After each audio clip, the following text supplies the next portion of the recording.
কোনো সচিব মন্ত্রী কেউ কখনো আমাদের দুঃখ কষ্ট কথা বোঝেনি। আজকে এখানে আমাদের এক দফা দাবি নিয়ে এসেছি। আমাদের দাবি হচ্ছে আমাদের যে মন্ত্রণালয় আছে, আমাদের ডিজিএনএমে সব দেখা গিয়েছে যে ওখানে শুধুমাত্র আমলাদেরকে বসানো হয়েছে, কিন্তু এই আমলারা আমাদের কোনো প্রকারের কারিকুলাম বোঝে না, আমরা কি ডিপার্টমেন্ট থেকে এসেছি, আমরা কিসে পড়াশোনা করি সেগুলো কিচ্ছু বোঝে না। এমনকি তারা বদলির রাজনীতি করছে, টাকার রাজনীতি করছে। আমাদেরকে বদলি করা হচ্ছে এক বিভাগ থেকে আরেক বিভাগে, অন্যায়ভাবে সেগুলো বদলি করে দিচ্ছেন। এবং এরা কি করছে যে 3 লক্ষ 4 লক্ষ 5 লক্ষ টাকা না দিলে আমাদেরকে আমাদের জায়গা আবারও ফেরত পাঠাচ্ছে না।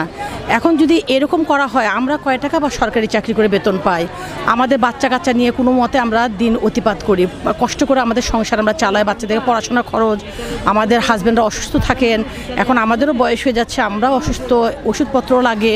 কিন্তু দেখা গিয়েছে যে আমাদের এই দাবি কেউ কখনো মেনে নিচ্ছে না। কেন? আমরা উপদেষ্টার কাছে গিয়েছিলাম, উপদেষ্টা আমাদেরকে বলেছে যে আপনারা আপনাদের যে দাবি কর্মবিরতি দেন, সমস্যা নাই। এই কারণে আমরা এখানে সবাই এসে বসেছি, কর্মবিরতি দিচ্ছি। আজকে আমরা 3 ঘন্টা কর্মবিরতি দিয়েছি, আগামীকালকে আমরা 5 ঘন্টা কর্মবিরতি দিব।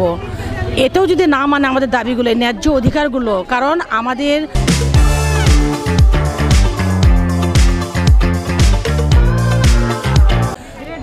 নার্সদের মধ্যে পিএইচডি করা আছে, এমপিএইচ করা আছে, অনেক আছে, কিন্তু এই যারা এত উচ্চশিক্ষিত তাদেরকে যদি বসে আমাদের ডিপার্টমেন্টে, তাহলে তারা আমাদের দুঃখ কষ্ট কথাগুলো বুঝবে। কোনো সচিব মন্ত্রী কেউ কখনো আমাদের দুঃখ কষ্ট কথা বোঝেনি, এই পর্যন্ত কেউ বোঝেনি বা কেউ আমাদেরকে সুবিধা দেয়নি। আমরা চাচ্ছি যে আমাদের ডিপার্টমেন্টে যারা আছি আমরা উচ্চশিক্ষিত, তাদেরকে আমাদের ডিপার্টমেন্টে বসানো হোক, তাদেরকে আমাদের ডিপার্টমেন্টে যে পদগুলো আছে উচ্চপদস্থ কর্মকর্তা হিসেবে তাদেরকে দেওয়া হোক।